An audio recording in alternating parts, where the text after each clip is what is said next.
Após vários refinamentos, o texto chega a 3.977 palavras, exatamente 600 a menos que o original, de 4.577. Aqui está o resultado final.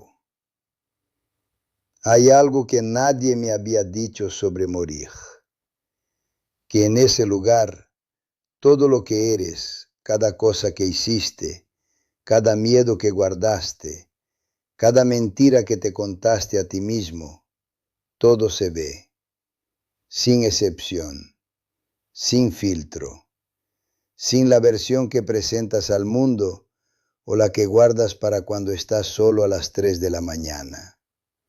Todo. Y aún así, en lugar de condenarte, lo que te muestran es lo que viene. Me llamo Rogelio Fuentes Carrasco. Soy electricista. Trabajé 24 años para la CFE manteniendo la red de alta tensión en la zona centro-occidente de México. Conozco cómo funciona el sistema que enciende las luces de este país. Lo he operado desde adentro. He visto cómo falla. He visto los puntos donde se quiebra.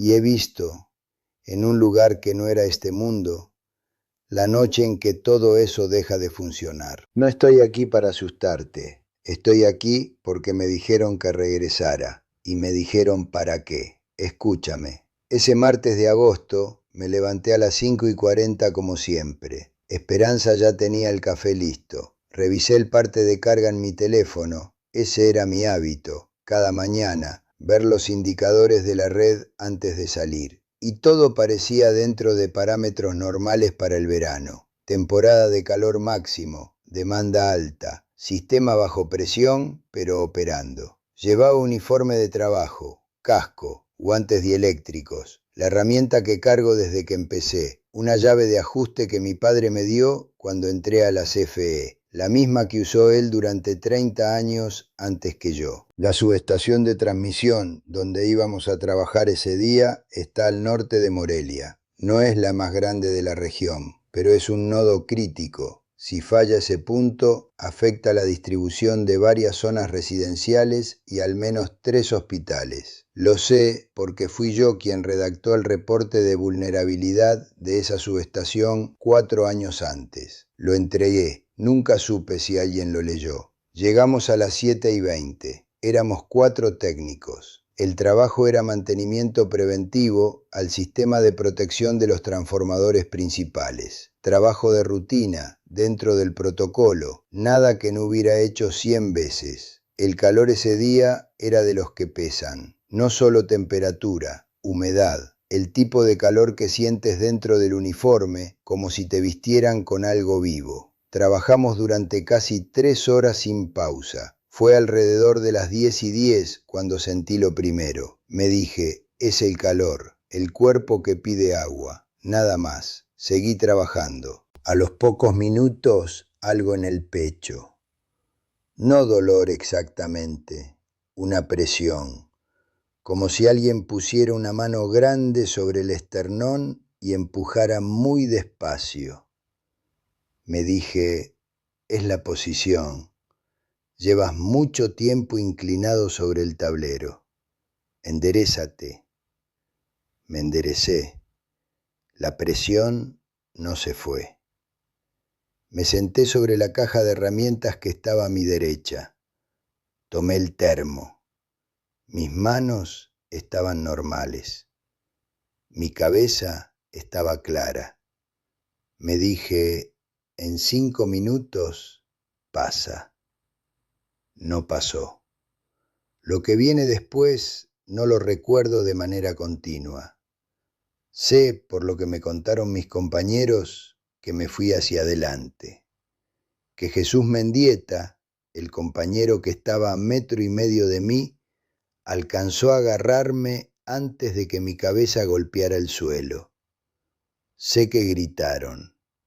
Sé que Jesús empezó con presiones con las manos temblorosas porque su entrenamiento de RCP había sido hacía 4 años y nunca lo había practicado fuera de un maniquí.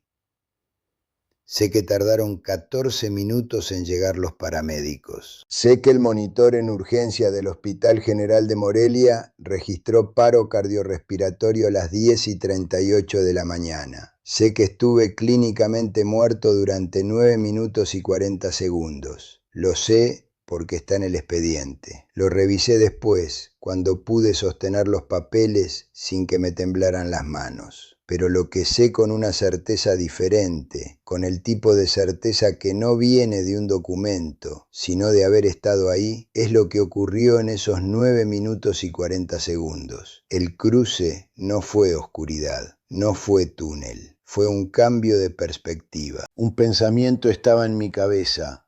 Estaba pensando en el esquema de carga del transformador principal, en si la falla que habíamos detectado era de origen mecánico o eléctrico.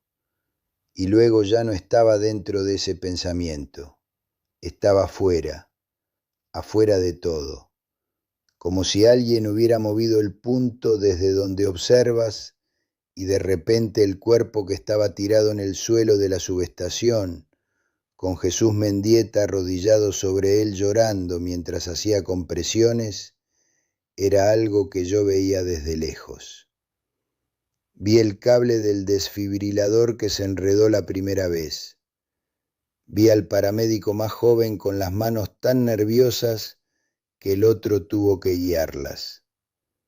Vi la llave de mi padre tirada en el suelo a 30 centímetros de mi cuerpo. Y en ese momento supe, con una calma que todavía no termino de entender, que ese cuerpo en el suelo era mío y que lo que venía a continuación era para lo que había pasado toda mi vida trabajando sin saberlo. No te voy a pedir que me creas, te pido algo más sencillo, te pido que escuches, porque lo que vi en ese lugar no fue para mí solo. Me lo dijeron explícitamente, me lo dijeron antes de que regresara. Esto fue destinado a llegar a ti. Lo primero que encontré al otro lado no fue luz, fue reconocimiento. En el momento en que mi conciencia se separó completamente de mi cuerpo, era como si algo dentro de mí que había estado apagado durante mucho tiempo empezara a encenderse. Y luego lo vi, a mi padre, don Aurelio Fuentes, electricista, como yo, muerto de un infarto en 2009, a los 71 años. Pero el hombre que estaba frente a mí no era el de 71 años, era el de 45. El hombre en la plenitud de su trabajo, con las manos que yo recordaba de niño, fuertes, quemadas en el dorso por un arco eléctrico de 1987, con la cicatriz en forma de luna que nunca desapareció. No lo reconocí por la cara. Lo reconocí por las manos. En ese lugar, las personas llevan consigo la evidencia de lo que vivieron, las heridas del trabajo, las marcas de lo que fueron. No me abrazó. Lo primero que me dijo fue: hijo, te traje para que veas algo que necesitas saber. Y yo entendí, sin que nadie tuviera que explicármelo, que no había tiempo para otra cosa. El desplazamiento en ese lugar no funciona como aquí. Es más parecido a que tu atención se mueve y tu presencia la sigue. Mi padre dirigió su atención hacia algo y yo fui con él. Lo que apareció frente a nosotros fue lo que más me costó describir cuando regresé. Todavía me cuesta, porque no era un mapa, no era una pantalla. Era, si intento aproximarme, como ver algo desde arriba y desde adentro al mismo tiempo. Como si el objeto de observación existiera completo en todas sus dimensiones simultáneamente. Era la red eléctrica de México. La reconocí por detalles específicos. Vi los corredores de alta tensión que yo había recorrido en vehículo docenas de veces. Vi las subestaciones que conocía por nombre, por diseño, por los reportes de mantenimiento que había firmado. Vi los nodos de interconexión entre regiones. Vi la anatomía del sistema que había servido por 24 años, visible en su totalidad desde un punto de observación que nunca existe en la realidad física. Y luego mi padre señaló hacia el norte del sistema, y yo vi cómo empezaba a apagarse. No fue instantáneo. Lo que vi fue una secuencia, una falla en la red de transmisión del norte, un punto de quiebre que se convierte en cascada porque los sistemas automáticos de protección no alcanzan a responder a la velocidad con que se mueve el colapso. Vi cómo la oscuridad se extendía. Primero las zonas del norte, luego como una ola, lenta desde arriba, brutal desde adentro, moviéndose hacia el centro, hacia el Bajío, hacia el occidente, hacia la Ciudad de México. Y lo que entendí fue que esto no era una simulación, era una visión de algo que tiene fecha. Mi padre no me dio el día, me dio el mes, me dio la estación, me dio la condición climática que actúa como detonante, el período de mayor estrés térmico para la red, cuando la demanda supera la capacidad de generación y los equipos están al límite de su tolerancia. Como técnico, reconocí ese período de inmediato, el momento en que cualquier falla en un nodo crítico tiene el potencial de convertirse en algo mayor, solo que lo que vi no era una falla local, era el colapso del sistema completo. Quiero que imagines algo. Es un martes ordinario por la mañana en cualquier ciudad de México. Hay café haciéndose, hay personas en el camino al trabajo, hay bebés dormidos, hay adultos mayores en sus casas, solos, con sus medicamentos en el refrigerador. Hay personas en hospitales conectadas a equipos que necesitan electricidad. Hay gasolineras que no pueden bombear sin corriente. Hay sistemas de bombeo de agua que dependen de la red. Ahora imagina el tercer día sin luz, no el primero, cuando todavía piensas que va a regresar en unas horas. El tercer día, cuando el teléfono murió, cuando el hielo se derritió, cuando el medicamento que tenías en el refrigerador ya no sirve, cuando el agua ya no sale porque la planta de bombeo no tiene generador.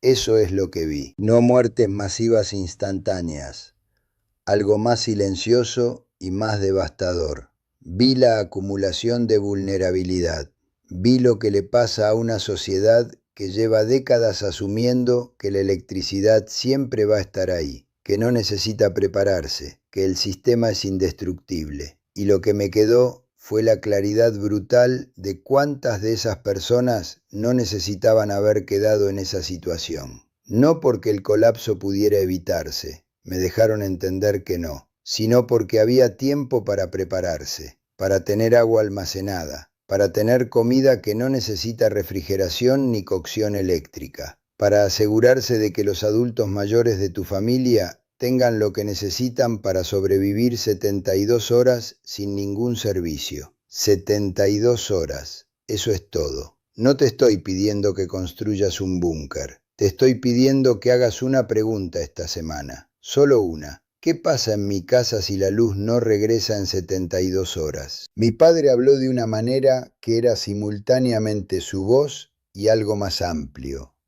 como si él fuera el canal y lo que venía a través de él tuviera un origen que yo no podía localizar, pero que reconocía con cada parte de lo que era.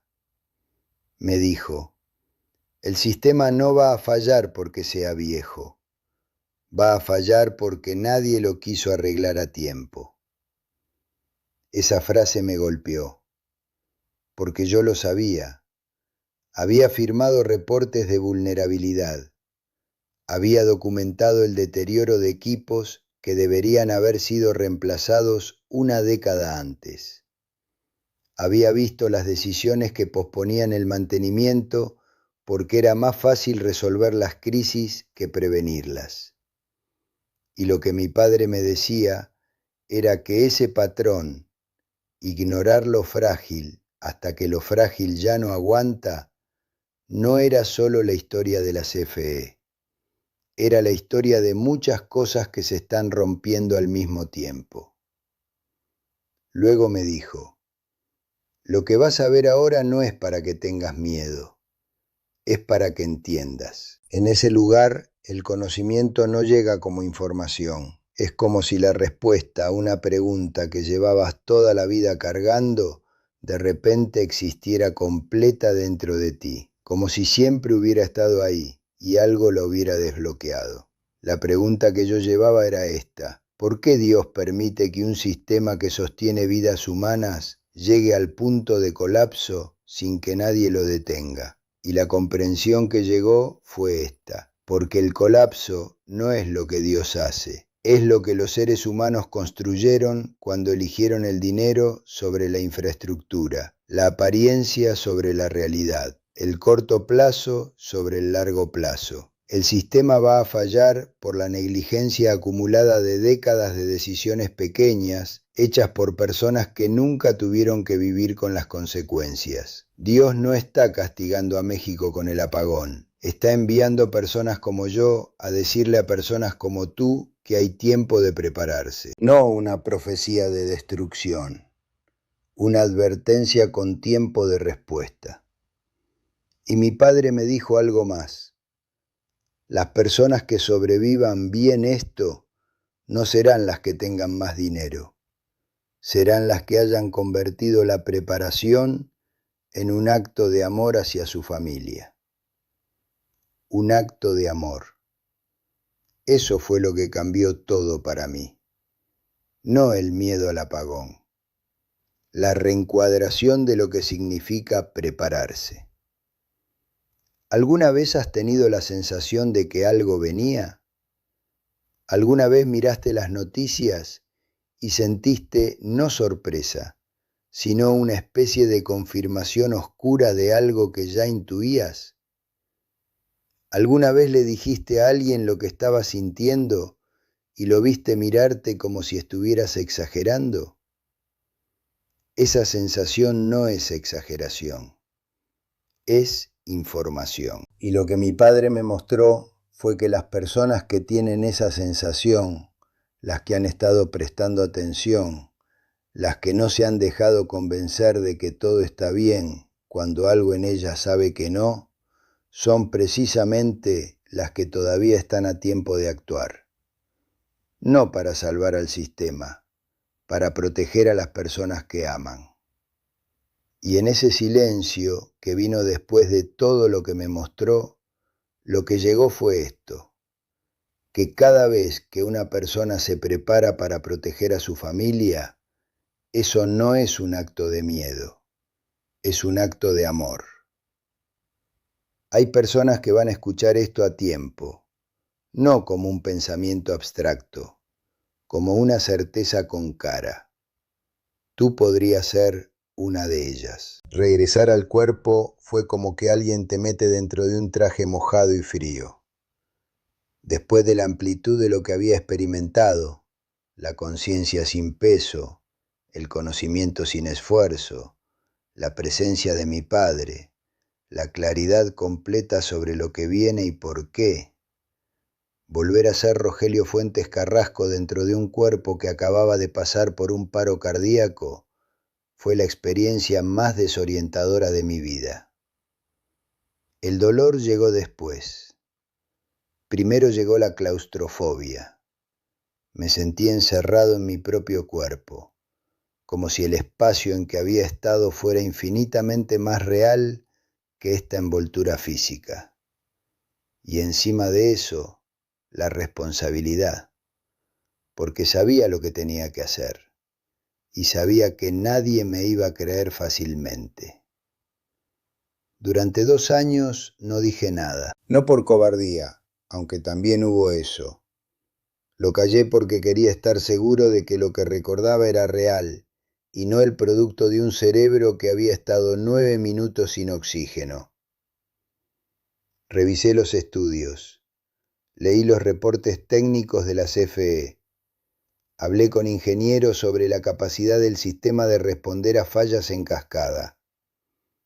Todo lo que encontré confirmaba lo que vi, no como prueba sobrenatural, como confirmación técnica de que los puntos de vulnerabilidad eran reales, que el tipo de colapso no era fantasía, sino el resultado lógico de décadas de negligencia documentada. Lo que finalmente me hizo hablar fue mi nieta, la hija de mi hijo mayor, pequeña todavía, que no sabe nada de redes eléctricas ni de lo que su abuelo vio cuando su corazón se detuvo en una subestación al norte de Morelia. La vi en mis brazos y supe que no podía morir de nuevo sin haber dicho lo que sé, porque ella va a vivir lo que yo vi. Y si yo tenía la posibilidad de que su familia estuviera preparada y elegí en silencio porque tenía miedo de que me llamaran loco, eso no es algo con lo que pueda vivir. Así que aquí estoy. El costo de saber es este. No puedes de saber. No hay noche en que no piense en el mapa que me mostraron. No hay mañana en que no mire las noticias buscando los indicadores que preceden lo que viene. No hay conversación con Esperanza o con mis hijos en que no exista la pregunta: ¿tienen lo que necesitan? Eso es cargar una advertencia. No es un peso que elegí. Es un peso que me dieron con una instrucción adjunta. Compártelo. Lo que tuve que soltar para estar aquí fue la certeza de que iba a ser bien recibido. Tuve que soltar la necesidad de que me creyeran todos. Tuve que soltar la imagen del técnico de la CFE que basa todo en lo que puede medir y verificar y demostrar. Tuve que soltar el miedo a que mis compañeros pensaran que el paro me había quitado la razón. Y te digo esto porque te pido que hagas lo mismo. No te pido que sueltes tu escepticismo. El escepticismo es útil. Te pido que sueltes la certeza de que el sistema siempre va a estar ahí. Esa certeza específica, la que te hace pensar que prepararse es para personas paranoicas o para los que viven en el campo, no para ti, es la que más daño puede hacer. Suéltala. Hay tiempo. Pero el tiempo no espera a que te sientas cómodo con la idea. Entonces te voy a pedir algo concreto. Esta semana, antes de que termine la semana, siéntate con las personas que viven contigo. O si vives solo, siéntate contigo mismo. Y hazte esta pregunta. ¿Qué pasa en mi casa si la luz no regresa en 72 horas? ¿Hay agua almacenada? No en el tinaco. Agua almacenada en recipientes que puedas usar sin que funcione la bomba. ¿Hay comida que no necesita refrigeración ni cocción eléctrica? ¿Hay una manera de cargar el teléfono que no dependa de la red? Los adultos mayores de tu familia, tu mamá, tu suegra, el vecino que vive solo, ¿saben que pueden contar contigo si la luz se va por días? No te estoy pidiendo que compres nada hoy. Te estoy pidiendo que hagas la pregunta. Porque la pregunta es el primer paso. Y el primer paso es el que separa a las familias que van a estar bien de las que no. Eso fue lo que me dijeron que tenía que traer de regreso. No el miedo. La pregunta. Hay alguien viendo esto que ya lo sentía, que miraba los reportes de los apagones regionales y pensaba que eran señales de algo más grande, que escuchaba las noticias sobre la CFE y sentía que lo que se decía públicamente no era lo que realmente estaba pasando, que había tenido esta conversación en su cabeza y la había postergado porque el día a día no dejaba espacio. Ese alguien eres tú. No llegaste a este video por casualidad. No hay casualidades en lo que viene después de morir y antes de regresar. Me lo dejaron entender con claridad. Las personas que iban a recibir esta advertencia ya estaban identificadas. Ya tenían la sensación de que algo venía y solo le faltaba que alguien que lo hubiera visto se los confirmara. Considera esto una confirmación. Si algo de lo que compartí hoy aterrizó en ti, si aunque sea una parte de esta historia resonó con algo que ya cargabas, te pido que te suscribas a este canal, no como un gesto hacia mí, como una decisión tuya de seguir escuchando testimonios de personas que estuvieron en ese lugar y regresaron con algo que no podían guardar. Hay más personas como yo, con historias diferentes, con visiones diferentes, con piezas distintas del mismo rompecabezas. Y creo que tú eres alguien que necesita seguir escuchando. Y en los comentarios quiero hacerte una pregunta, una sola. ¿Cuál es la única cosa que has estado postergando, no en términos de preparación necesariamente, sino en términos de lo que sabes que deberías hacer para proteger a las personas que más quieres y que has seguido dejando para después? Escríbela, no para mí, para ti, porque a veces decirlo en voz alta es el primer paso que el pensamiento necesita para convertirse en acción. Y la acción es lo que importa ahora. Mi padre no me regresó a este cuerpo para que me quedara callado. Me regresó para que te dijera esto. Hay tiempo. Todavía hay tiempo. Lo que hagas con él es tuyo.